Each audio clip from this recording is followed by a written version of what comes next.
Olá, sejam bem-vindos a mais um episódio do nosso podcast Missão Desenvolvimento. Eu sou Paulo Gala e hoje vamos falar sobre o setor elétrico e a matriz energética brasileira, um tema da maior relevância, aliás, no momento dramático em que a gente vive, com risco de racionamento, com elevação de custo da energia para patamares assim realmente gigantescos, né? Então, para falar sobre esse tema, a gente tem a honra e a alegria de receber aqui dois dos grandes conhecedores do nosso sistema energético, que são o Nelson e o Maurício. São realmente duas pessoas que conhecem a fundo todo o nosso sistema, a história, os desafios, os problemas, os méritos, né, coisas que conseguimos fazer, coisas que não conseguimos fazer. Então, para a gente é uma honra, né, especial receber eles dois aqui para falar sobre esse tema, especialmente nesse momento, né? Porque eu acho que é um momento difícil, né? Eles já acompanharam outros momentos difíceis do nosso setor energético, mas esse daqui eu acho que é um particularmente complicado. Então, eu já vou passar a palavra, pedir para o Maurício falar um pouquinho dele, da história dele, para quem não conhece, né? E para o Nelson também, e depois a gente já mergulha na discussão aqui dos dramas que a gente tem em cima da mesa. Sejam muito bem-vindos.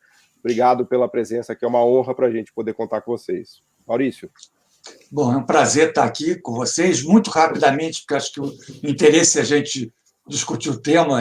Então, mas só me apresentando, eu sou professor titular do Programa de Planejamento Energético da COP, que é a pós-graduação em engenharia da Universidade Federal do Rio de Janeiro.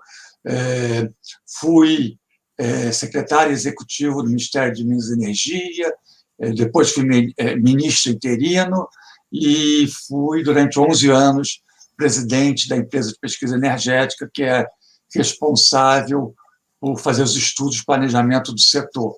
Durante o meu período no Ministério, eu coordenei o grupo que desenhou o novo marco regulatório do setor elétrico, que vigora até hoje, né? Que organizou os leilões para contratação, criou os leilões para contratação de energia e para expansão do setor. E depois que eu saí do governo, eu passei um tempo na Harvard Kennedy School e depois, mais recentemente, passei 1 ano e meio no Banco Interamericano de Desenvolvimento na área de energia. Então, rapidamente é isso. Boa, obrigado, Nelson. Fala um pouquinho de você também, depois a gente vai falar dos desafios do setor aqui, que não são poucos, né? Seja muito bem-vindo, Nelson. Obrigado. Tá certo, Paulo. Muito obrigado aí pelo convite. É um prazer rever o Maurício. Enfim, é um prazer estar aqui presente, né? Mas eu sou economista, né, formado pelo FRJ, com mestrado também no FRJ e doutorado na USP. Em 85 eu entrei no BNDES, fiz, digamos, uma carreira lá no banco. Me aposentei agora no final do ano passado. Foram mais de 35 anos no banco e desenvolvi várias atividades, mas em 2003 eu entro no setor elétrico, passo a ser chefe do departamento de energia elétrica, e aí fiquei até 2016 como superintendente no final na parte de infraestrutura, e aí cuidando também da parte logística lá no banco. Mas assim, tive muita interação com o Maurício nesse período em que ele foi secretário executivo, como presidente da EPE, como ministro interino, né? Então é um prazer poder estar aqui, rever o Maurício, enfim, e conversar sobre o setor de energia elétrica. Atualmente eu sou pesquisador associado ao GESEL, é o grupo de estudos do setor elétrico, né? E estamos assim numa tratativa de criar um Instituto de Ciência e Tecnologia, o RESEL, focado também no setor elétrico.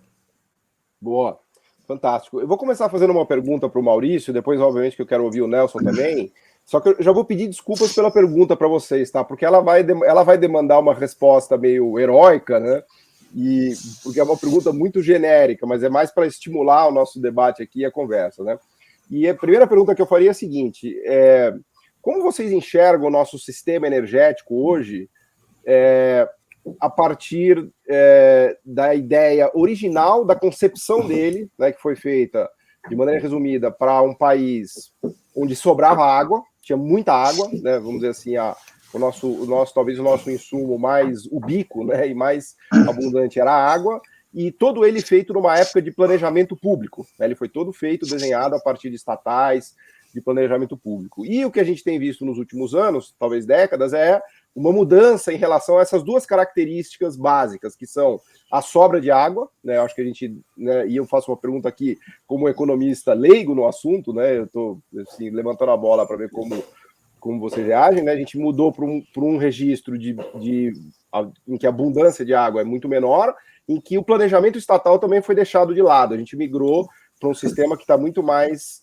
sustentado em pilares privados, né? Então, Maurício, como é que você enxerga a implantação desse sistema com essa lógica? Como é que ele se adaptou? Como é que ele se transformou? Como é que ele reage hoje? E é nesse sentido que eu falei que isso demandaria quase que uma resposta heróica, né? Porque eu estou fazendo uma pergunta aqui que engloba praticamente 100 anos da história do setor elétrico brasileiro, mas eu queria ver como é que vocês reagem a esses pontos, né? Tá, o desafio é ser sintético aí e responder essa pergunta em pouco tempo, mas, bom, primeiro, realmente a gente não tem um planejamento determinativo da expansão, como era no passado, que o que estava no plano era o que era construído, mas nós temos um planejamento, quer dizer, que é feito pela empresa de pesquisa energética e depois publicado pelo Ministério, é um planejamento na área de geração indicativo, então, mas existe. E na área de transmissão é determinativo, aí sim, o que está no plano é o que vai ser construído. Bom, nós temos hoje, apesar dessa situação de crise energética, nós temos um sistema elétrico muito robusto, ao contrário do que alguns poderiam imaginar. Nos últimos 20 anos, houve uma grande transformação do setor elétrico. E a gente está numa situação hoje estrutural muito melhor do que se estava em 2001. Então, você tem a hidrelétrica em 2001 representava 83% da capacidade instalada, hoje caiu para 62%, então diversificou. Você entrou termoelétricas, mas entrou eólica, entrou biomassa do bagaço de cana, está entrando agora solar, então houve uma diversificação, se expandiu muito a capacidade.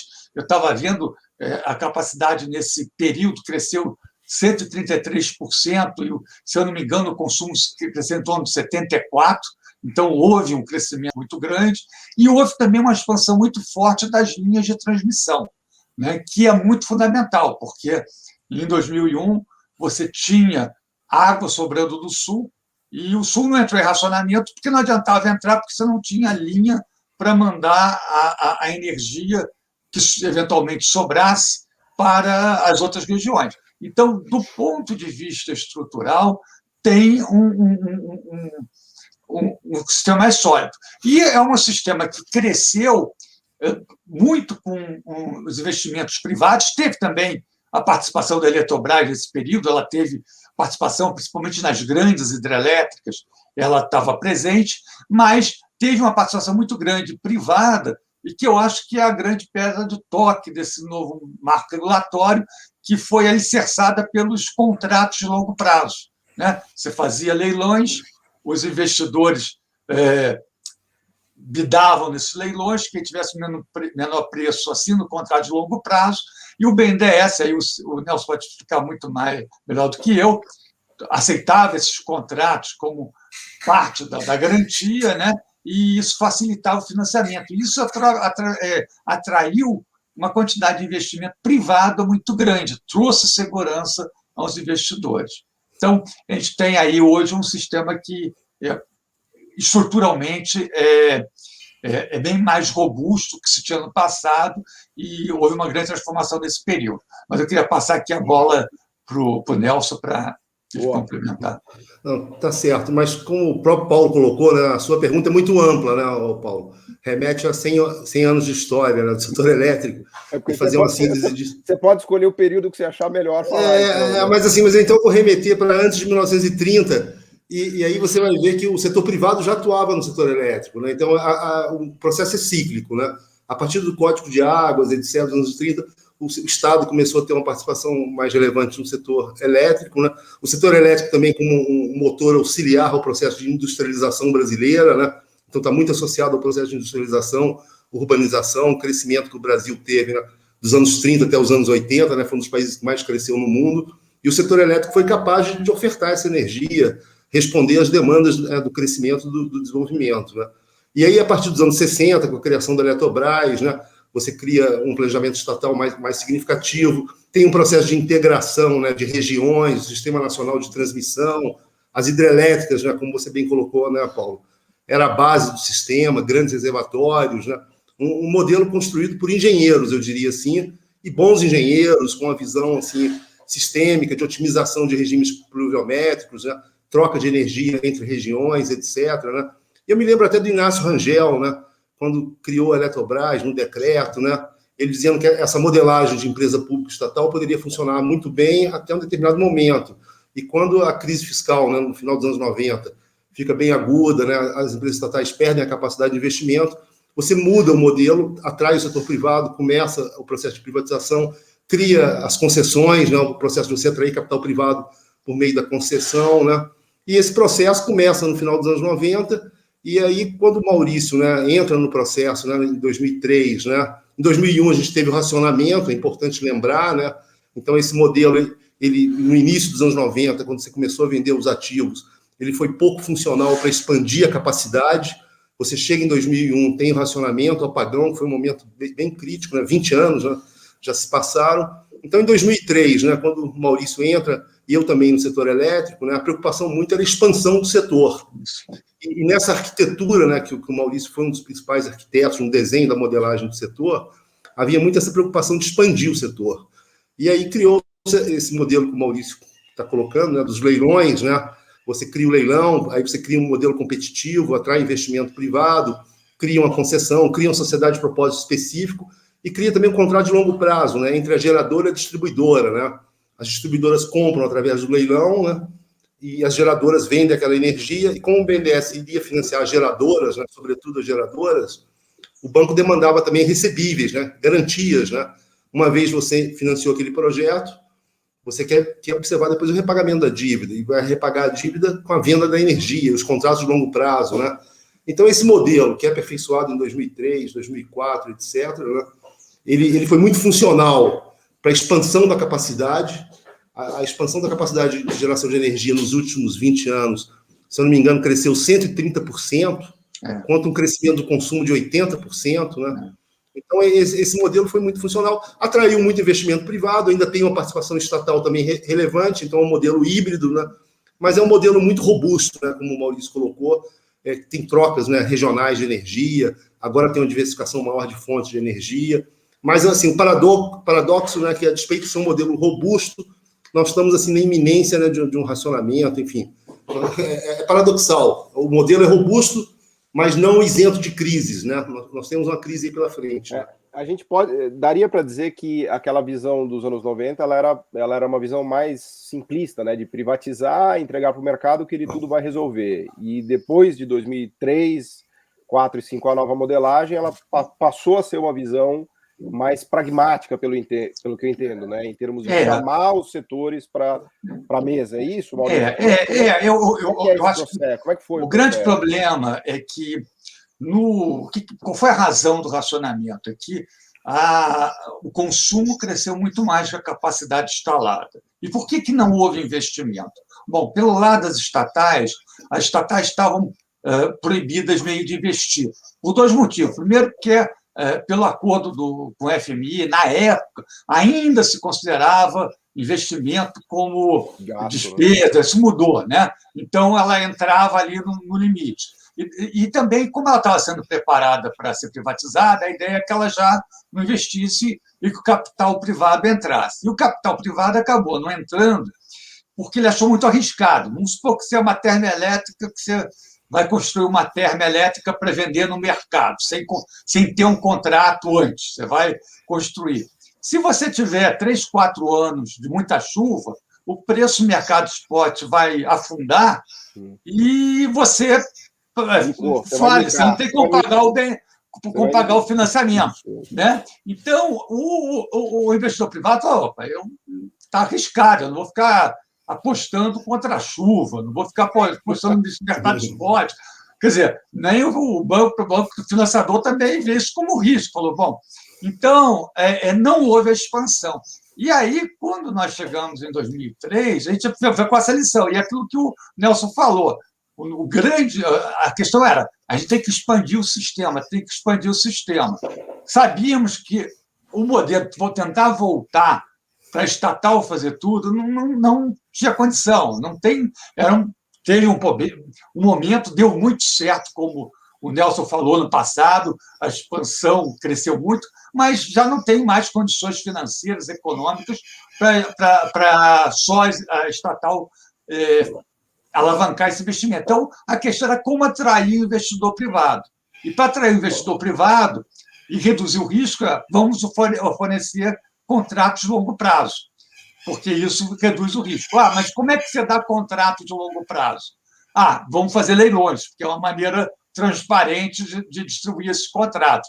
Então, surge aí uma maneira de atrair o investidor. E isso acaba atraindo bastante investidor, porque ele passa a ter um fluxo de caixa ali previsível, constante. Quer dizer, se ele bidou por um preço certo, construiu a planta por aquele preço e no prazo, ele depois tem 15, 20 anos de receita garantida. Então, ele não tem problema de variação do mercado.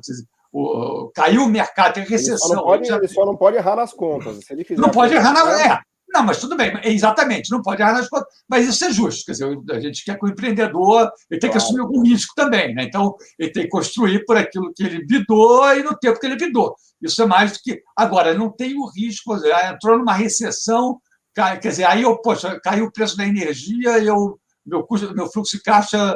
Não, o fluxo de caixa está ali, está garantido, né? E aí isso atraiu muito investidor, né? Os leilões. A gente tem agora literalmente centenas de projetos disputando, né? Então, por quê? Porque ficou muito atrativo. Vocês chegaram a fazer uma conta já de quantos, porque são bilhões e bilhões de reais, né, que foram investidos nos últimos anos, né? Eu até queria passar para o Nelson para ele falar um pouquinho de dentro, não é mesmo? Enfim, só me ocorreu aqui em pensar no tamanho do número, porque o Maurício falava de estatais e é evidente que as estatais não têm um orçamento do tamanho necessário, né, para fazer os investimentos que o setor energético como um todo. Mas conta para a gente um pouco, Nelson, lá de dentro do BNDES, né, como é que você viveu isso? Porque você estava sentindo na pele ali o tamanho do risco que as empresas queriam tomar, que os bancos outros estavam dispostos a financiar, e como é que vocês foram resolvendo essa questão como é que os contratos, na verdade, acabaram atenuando e resolvendo esse drama da previsibilidade, né, do clima, porque no final do dia a gente está falando aqui da previsibilidade do clima, né, não tem como você prever, mas se você tem um contrato que foi estabelecido entre duas partes e que te dá um horizonte de planejamento e que está contratual, pronto, né? É isso aí, Paulo. Só para dar um número, né?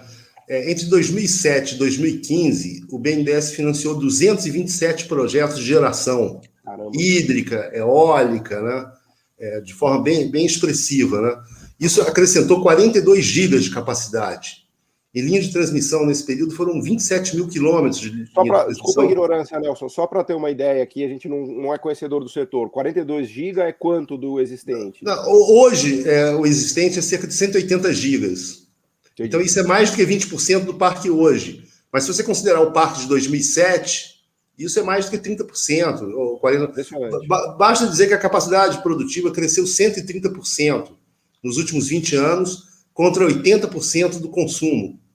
Então, assim, e só para colocar também, grandes números, é escala, né? Você financiar 227 projetos, não é 1 ou 2 ou 3 projetos, não.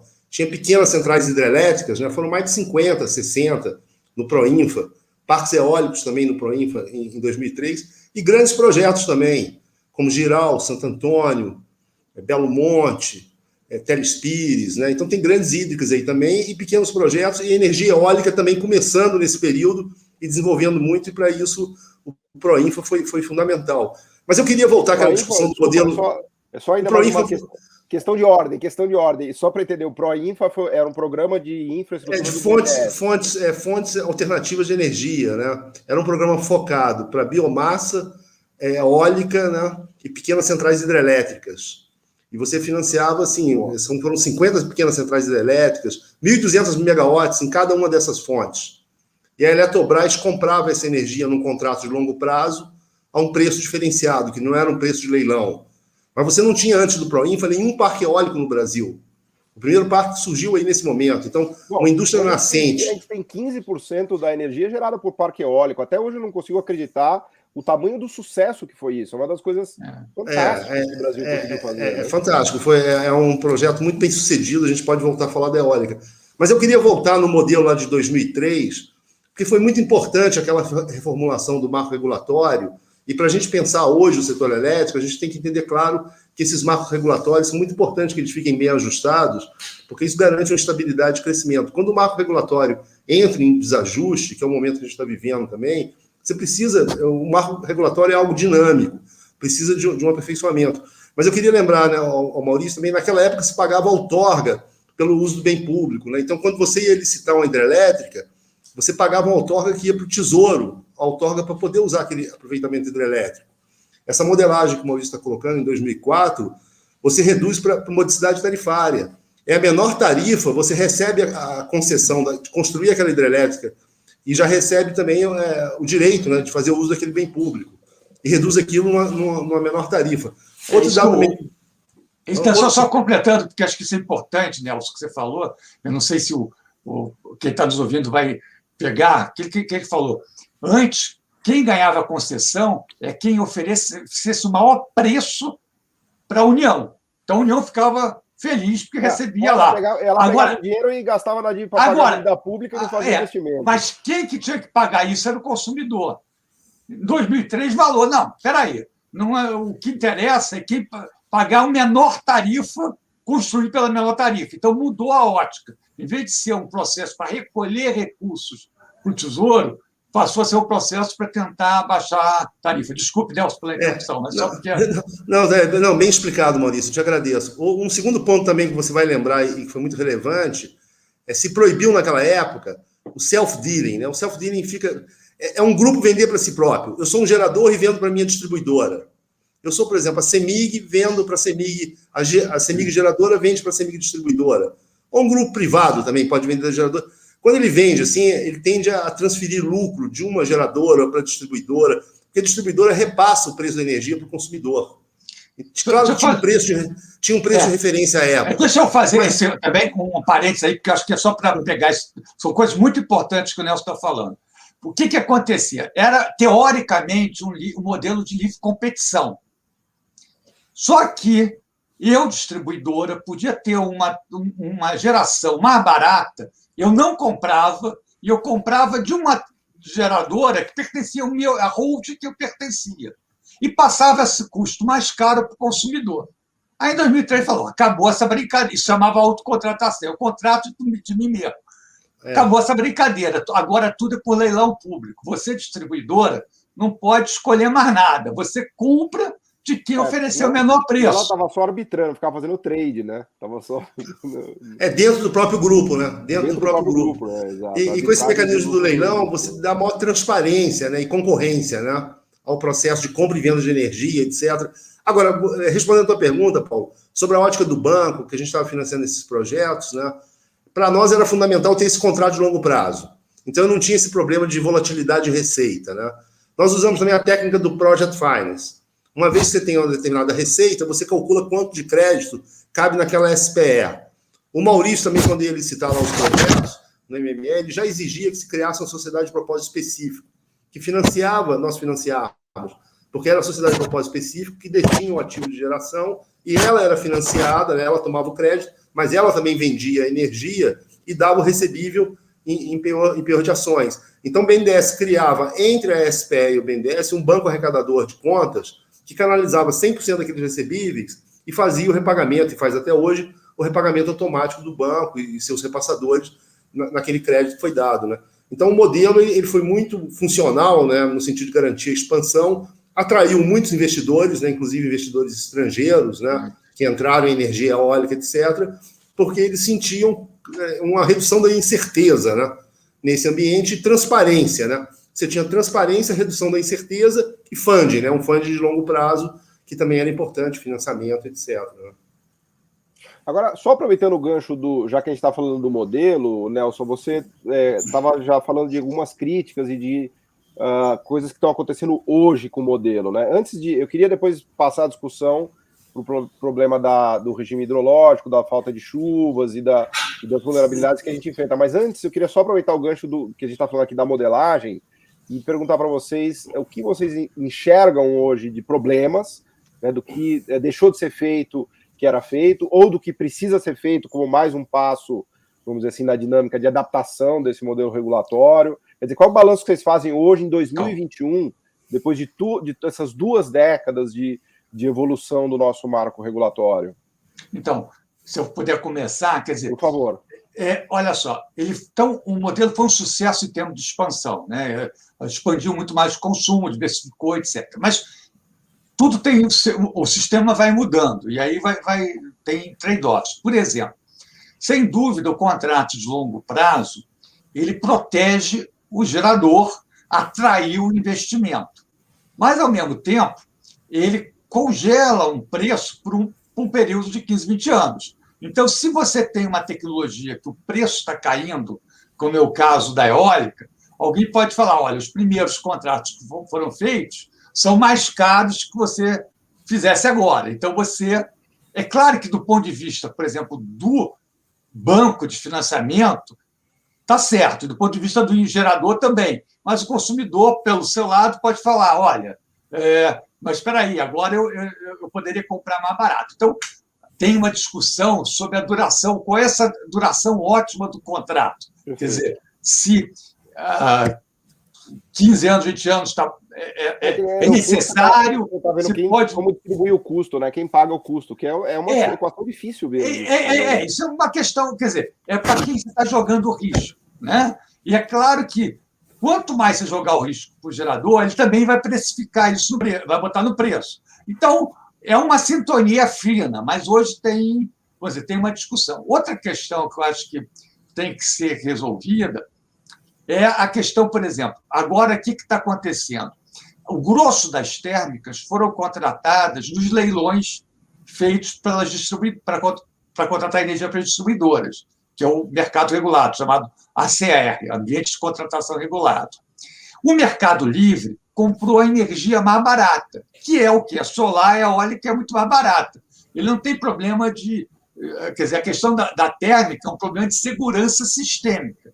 E a térmica vai fornecer para todos os consumidores, não importa onde estão. Mas quem vai pagar o preço da térmica é quem está no mercado regulado. Então, hoje, a bandeira tarifária só é coberta pelo consumidor regulado.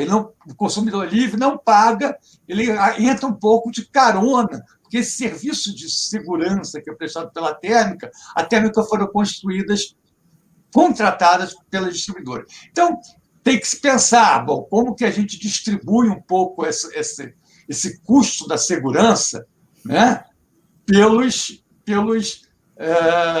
sistemas, pelos ambientes. Né? Então, tem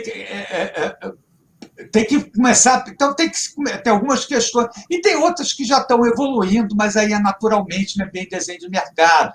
Questão de sinal de preço para demanda, mas aí já está tendo algumas evoluções, já se passou para preço horário. Então, eu acho que tem que sinal... Isso está no mercado atacadista, mas eu acho que tem que chegar à ponta do consumidor. Né? Então, botaram a tarifa branca, mas ainda não engatou, mas é o caminho certo. Eu acho que tem algumas desculpa questões... a ignorância, Maurício. Tarifa branca, assim... Não... Tarifa branca é o consumidor, dependendo do horário que ele consome, ele pode ter uma tarifa menor ou maior. Isso é um estímulo para ele, nos horários de pontos, horários que você tem maior demanda e, eventualmente, menor geração, você consumir menos. E tem algumas questões que são do modelo de despacho das usinas, que a gente tem que pensar um pouquinho aí da questão mudança hidrológica, mudança climática, para os modelos olharem melhor aí essa questão do risco, quando despachar a térmica.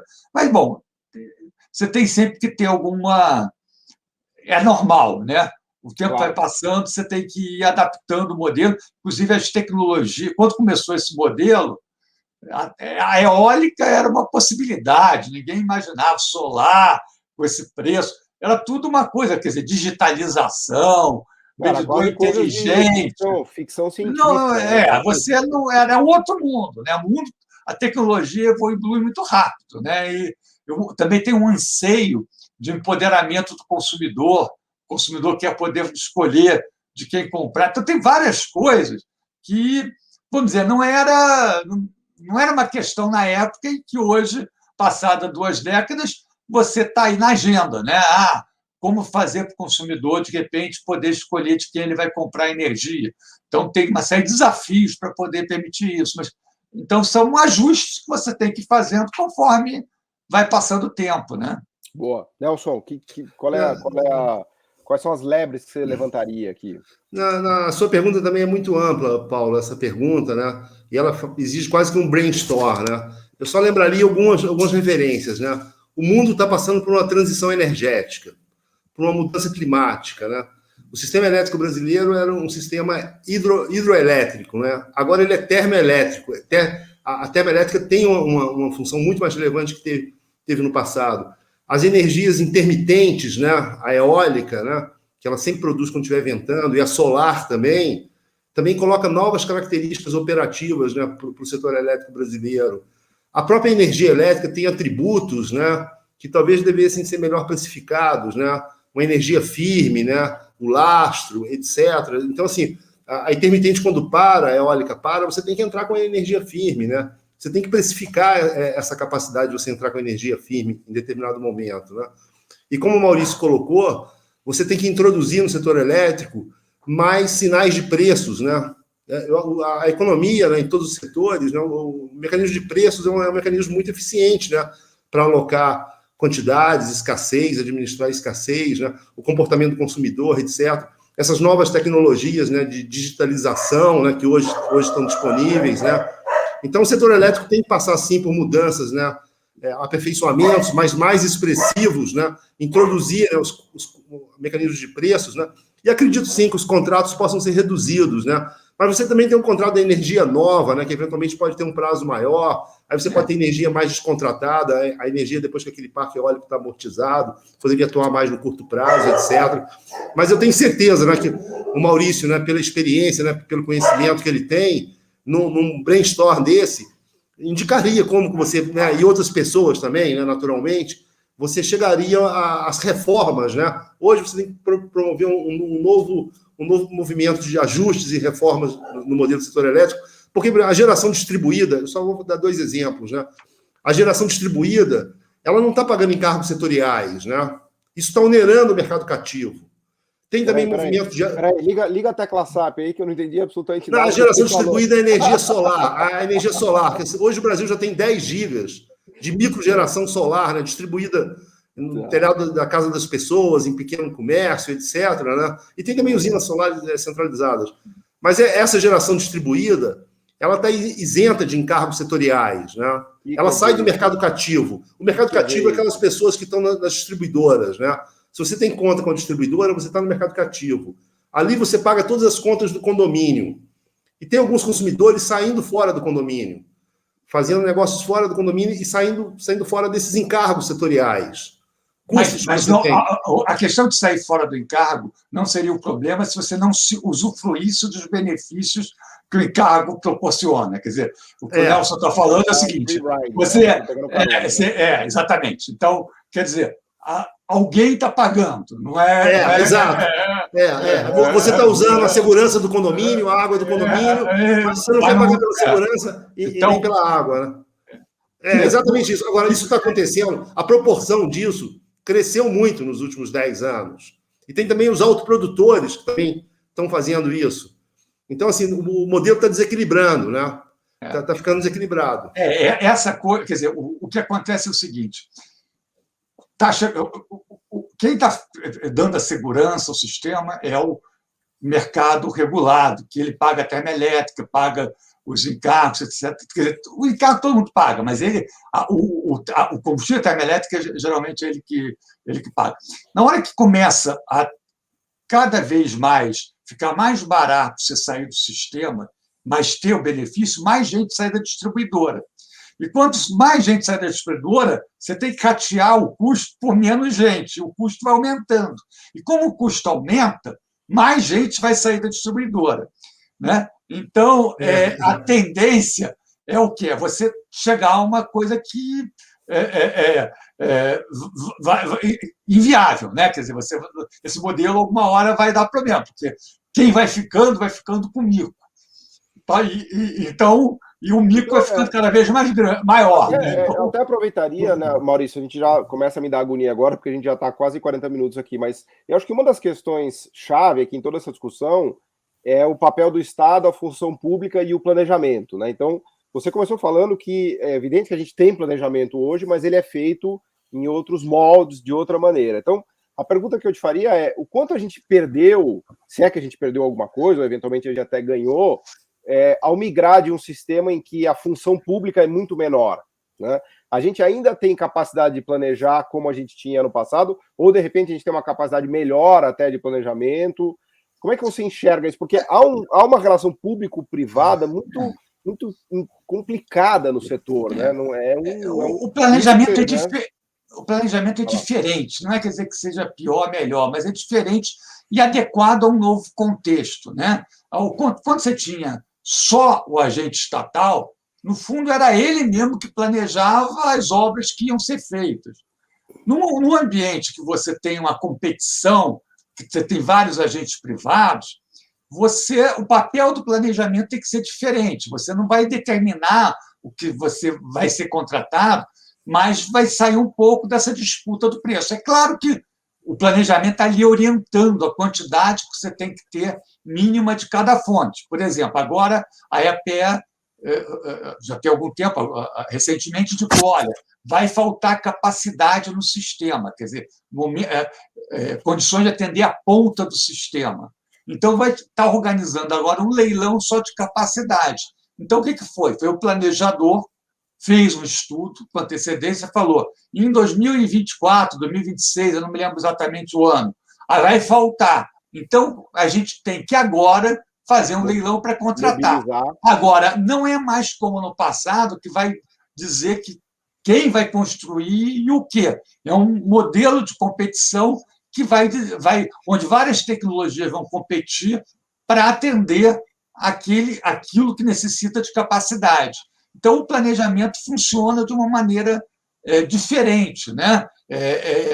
Que eu acho que é muito mais adequado ao mundo que a gente vive, quer dizer, a realidade que a gente tem, né? E que a gente deve e é necessária essa participação do investimento privado. Então, é um planejamento que se adaptou a essa nova realidade. Mas aí, Paulo, eu também colocaria, né, que o setor elétrico brasileiro sempre vai exigir um setor público bem atuante. Ele tem um papel muito importante. Por mais que seja desejável você atrair capital privado, o setor elétrico brasileiro não pode ser pensado assim de uma forma totalmente liberalizante. Não. O mecanismo de preços não funciona no setor elétrico, porque nós temos uma oferta ainda expressiva hídrica, né, 65% ainda é hídrica, e essa oferta é estocástica, depende da chuva.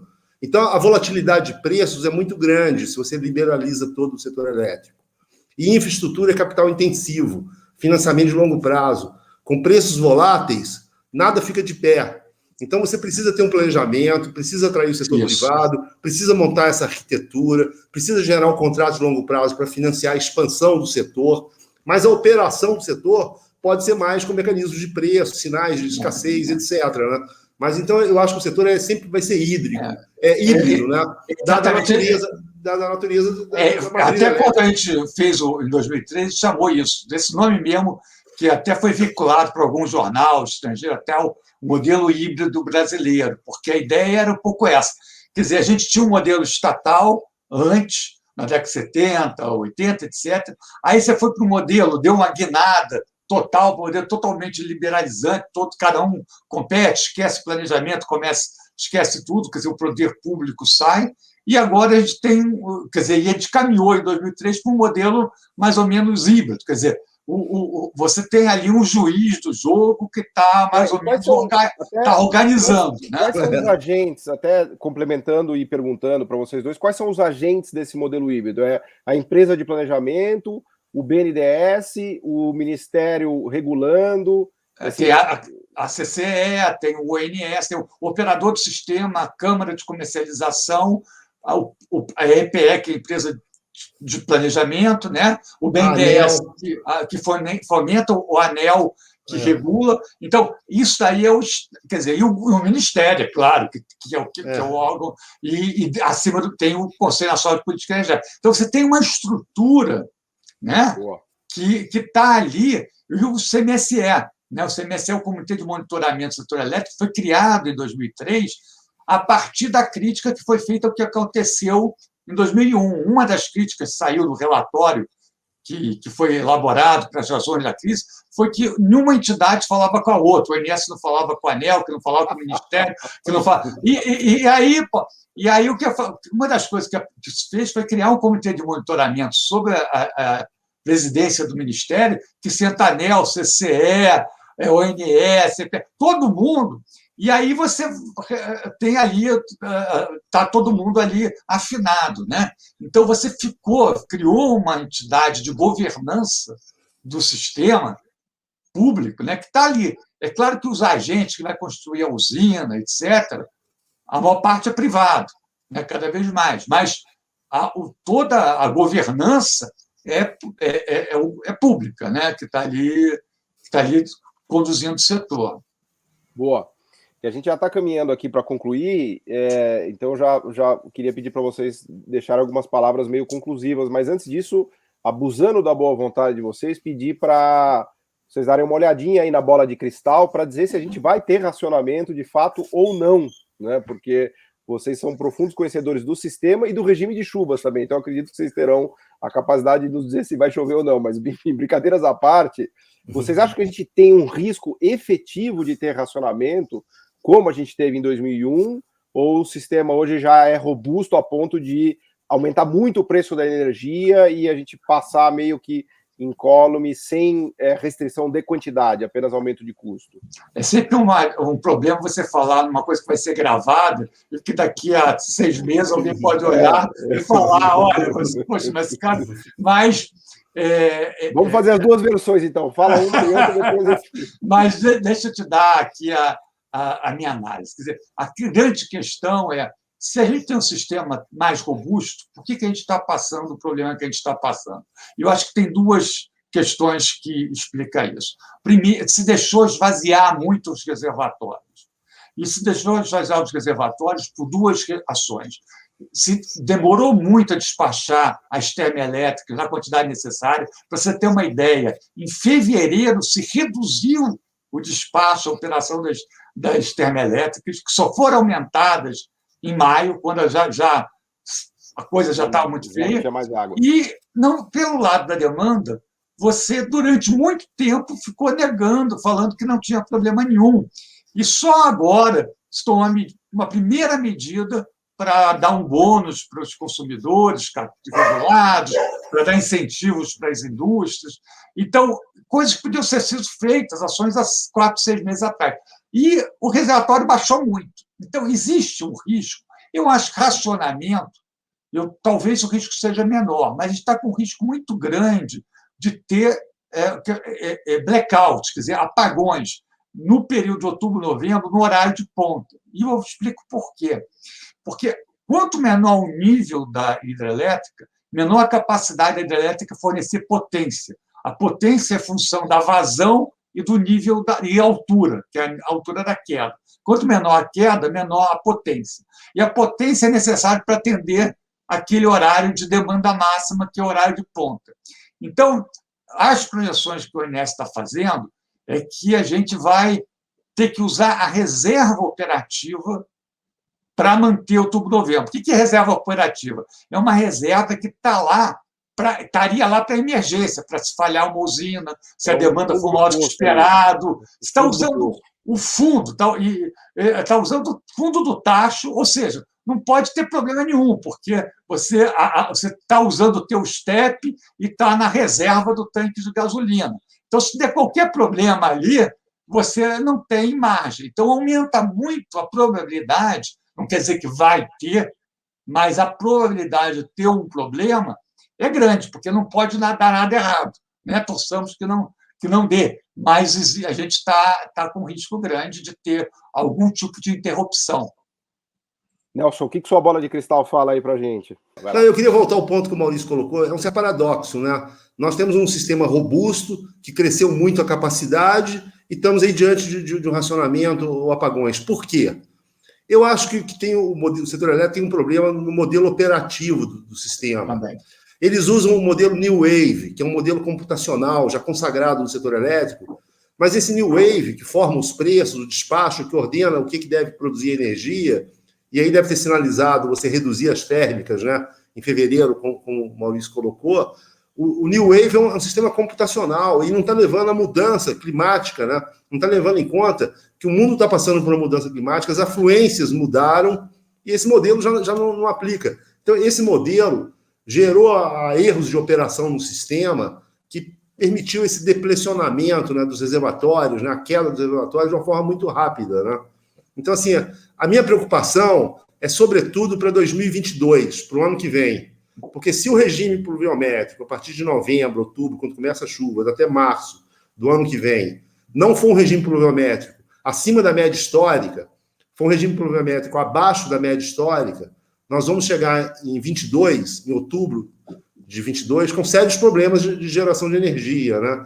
Então, assim, eu estou muito mais preocupado com o quadro de 2022 do que o quadro de 2021. Eu acredito que agora, esse ano, a gente consiga passar com algum risco de operação, como o Maurício colocou. Mas para 2022, se a hidrologia, né, não chover muito nesse próximo período de chuvas, nós podemos ter problemas ano que vem. Agora, me parece que uma coisa é mais ou menos certa, que o preço da energia vai ficar caro mesmo. Isso a gente já tem para esse ano e para quer dizer, né? O dano, o impacto, o dano já ocorreu. Pode não ter, mesmo não ter racionamento, mesmo que não tenha apagões, blackouts, o impacto da crise já é grande, já contaminou a economia, né?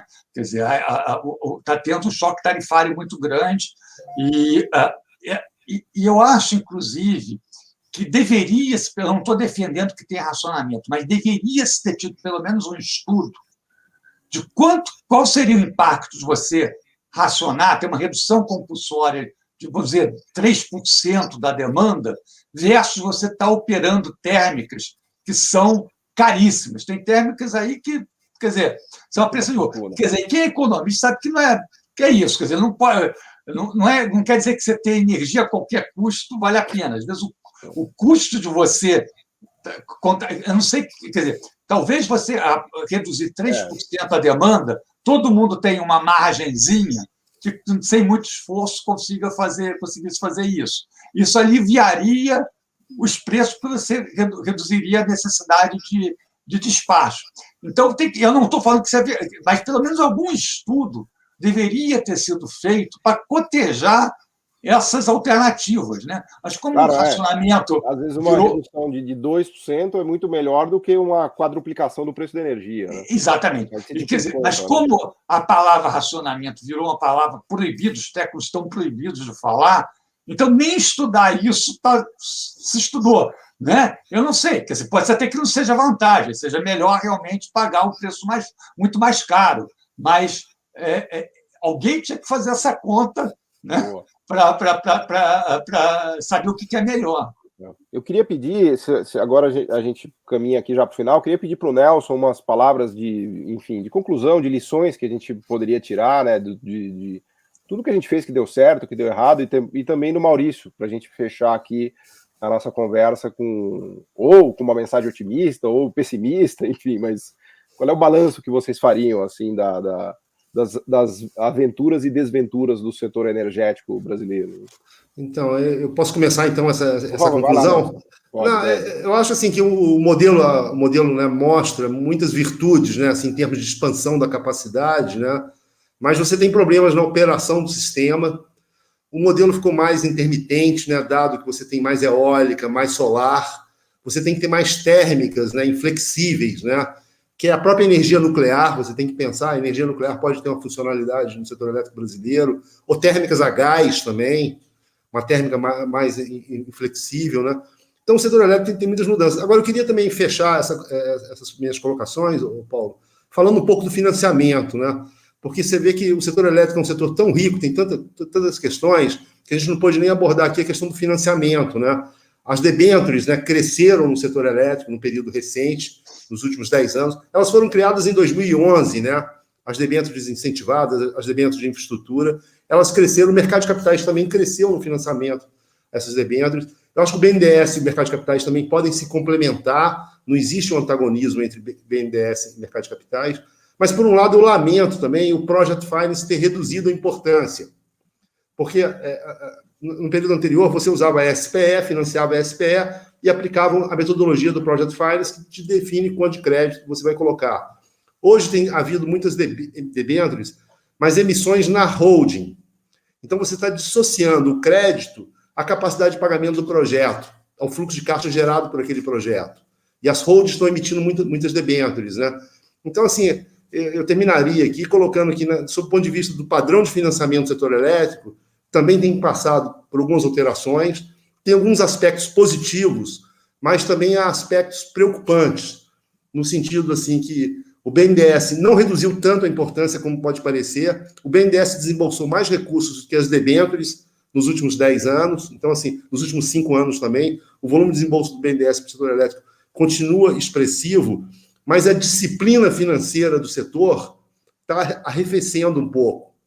E as debêntures, elas estão perdendo um pouco a disciplina sob o ponto de vista de associar aquele título de dívida, aquele título de crédito, associado à capacidade de pagamento dos projetos.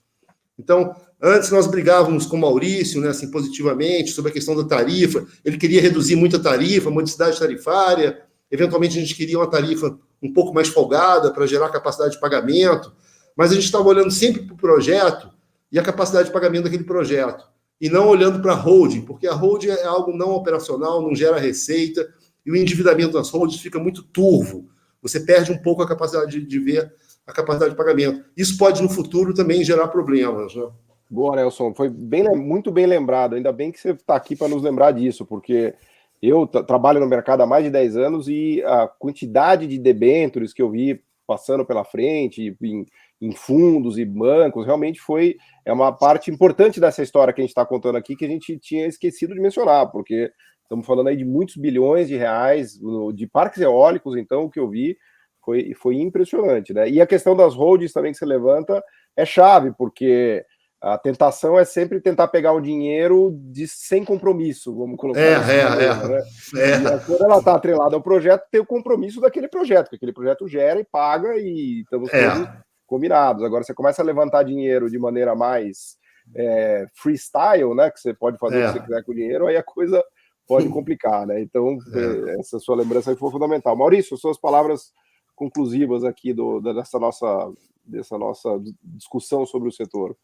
Então, eu acho que o setor evoluiu muito, a diversificação foi muito boa, e eu queria, dentro dessa diversificação, eu queria botar luz sobre a expansão da eólica, porque a expansão da eólica também tem muito a ver com o BNDES, não só pela questão do financiamento, mas por um processo de conteúdo local que foi um sucesso, ao contrário de outros conteúdos locais que a gente tem, eu não vou mencionar, mas que foram fracassos no Brasil. Hoje, 80% dos equipamentos, das instalações eólicas são nacionais.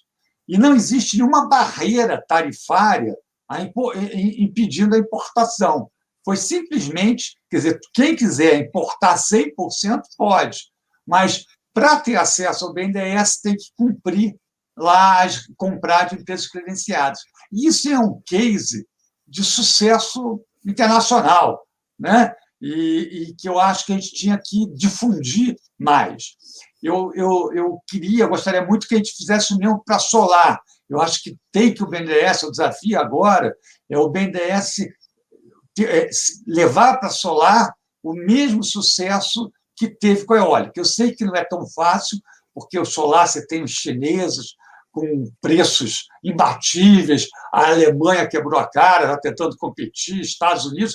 Então, eu sei que não é uma tarefa fácil, mas como a gente tem um mercado muito grande e a solar distribuída está crescendo muito, e eu acho que vai crescer também a centralizada, e o Brasil é um país que a demanda cresce muito, a gente talvez tenha escala para fazer isso. Então, eu acho que isso daí está entre as missões que eu acho que deveriam ser enfrentadas, quer dizer, junto com o sucesso da política energética, teve uma política industrial, que, no caso específico, foi bem sucedida. E eu acho que a gente tem que realçar isso. Com relação ao futuro, eu acho que a gente tem que continuar expandindo essas fontes renováveis e aprender a tirar proveito de duas coisas. Primeiro, do fato de a gente ter grandes reservatórios das hidrelétricas.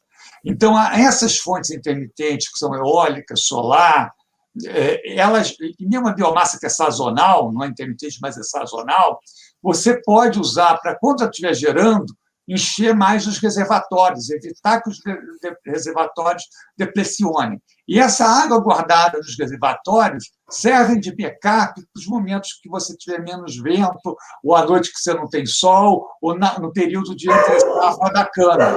Então, você tem ali uma possibilidade de tirar proveito dos reservatórios. Outra coisa que a gente tem que saber aproveitar é a complementaridade das fontes. Né? Os ventos sopram mais fortes no Nordeste no período de maio a novembro, que é o período de seca de problema hidrológico no Sudeste e Centro-Oeste. E a biomassa, a safra da cana, São Paulo e se a gente pegar Centro-Oeste, é de maio a novembro, que é justamente o período também de seca. Então, aproveitar essa complementaridade é muito importante. Eu gosto sempre de dar um exemplo. O país que tem mais eólica é a Dinamarca, percentualmente. E a Dinamarca só tem quantidade de eólica tão grande porque ela está conectada à Noruega, que é um país hídrico. A Dinamarca manda energia eólica para a Noruega à noite e a Noruega manda energia hídrica para a Dinamarca. O Brasil é tão grande que a gente tem várias Dinamarcas e Noruegas. E a gente pode... Maravilhoso, maravilhoso isso.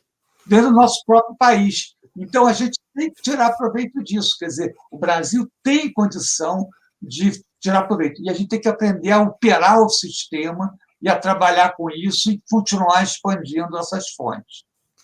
Ô, Paulo, mas me permita só abusar da sua boa vontade, né? Porque o Maurício também já tocou nessa questão da política industrial da eólica, né? E realmente não deu para a gente explorar aqui. Mas eu acho que eu só queria reforçar isso, sublinhar isso, que é possível você fazer política energética e política industrial junto. É possível as duas coisas. E acho que poderia ter um outro programa que a gente poderia falar sobre eólica, sobre solar, energias renováveis. E tem um tema também que não foi possível tratar aqui, que é a questão do hidrogênio. É uma possível nova commodity, né, que venha a surgir nos próximos anos, nas próximas décadas. Eu ia te convidar, mas então tá certo, já que vocês dois vão voltar aqui para a gente falar dessas outras energias. E aí, só para concluir, o hidrogênio vai tornar possível a energia renovável ser exportada, passar a ser um bem tradable. Então, as possibilidades do setor elétrico brasileiro na próxima década vão se ampliar muito à medida que o hidrogênio se difundir na matriz elétrica mundial, né? Então, fica aí um tema para a gente explorar em outro momento. Não, fantástico. Inclusive, eu preciso fazer o registro aqui que a gente já teve um podcast para falar sobre o desenvolvimento da indústria eólica, né? Inclusive, a gente conversou com o pessoal da VEG, que foi uma das empresas que foi uma participante importante disso, junto com o BNDES. E esse caso, foi bom, né, o Maurício ter lembrado disso, aliás, foi fundamental, e você também, Nelson, porque eu acho que se tem um grande exemplo de sucesso de política pública nos últimos anos no Brasil, foi a eólica, tanto do ponto de vista energético, quanto do ponto de vista de política industrial, quanto do ponto de vista da complementaridade do setor financeiro também. É uma história tão bem sucedida, eu fico inconformado das pessoas não conhecerem isso no Brasil. Porque, veja, a gente desenvolveu um parque tecnológico brasileiro que contribui na produção dos equipamentos. A gente tem quase 15% da capacidade de energia sendo gerada por parques eólicos no Nordeste. E a gente tem um mercado de debêntures gigantesco que floresceu por conta disso. Só que lá embaixo dessa história toda tem o quê? O BNDES tomando o risco que o setor privado não queria tomar lá atrás. Porque agora é muito bonito contar essa história e os bancos tomam risco, mas lá atrás, né? Vocês sabem disso melhor do que eu. Lá atrás, quando chegaram os projetos na mesa, falou, opa, peraí, parque eólico no Nordeste, turbina eólica, né, os bancos, eu vejo isso até hoje, eu vi muito, né? O BNDES tinha 70%, 80% do risco dos projetos e o banco punha lá um querequequezinho e tal, né? Mas não fosse o BNDES bancar, não fosse o BNDES também dar o financiamento para a VEG e outras empresas, tudo isso não teria deslanchado, né? Então eu acho que realmente foi fantástico vocês terem lembrado dessa história, porque ela precisa ser contada para o Brasil todo saber, né? Isso é, poxa vida, a gente não consegue nem falar bem do nosso sucesso, aí realmente a gente está ferrado, né? Então, queria agradecer aqui a lembrança, já fica aqui não é nem um convite, já é uma convocatória aqui para a gente falar das novas energias e dos potenciais aí que a gente tem. E agradecer muito, muito a presença de vocês dois aqui, que são talvez dois dos maiores conhecedores do profundo, né? Conhecedores profundos do nosso sistema, inclusive participantes, né? Da construção desse sistema. Então, para a gente é um privilégio enorme poder conversar com vocês, especialmente nesse momento, né? Que é um momento de muita apreensão, um momento dramático, né? Então, fica aqui o registro aqui da nossa alegria, né? Prazer, honra poder recebê-los e nos aguardem que a gente vai convidar vocês de novo. Muito, muito obrigado, Nelson. Muito obrigado, Maurício. Muito obrigado. Muito obrigado.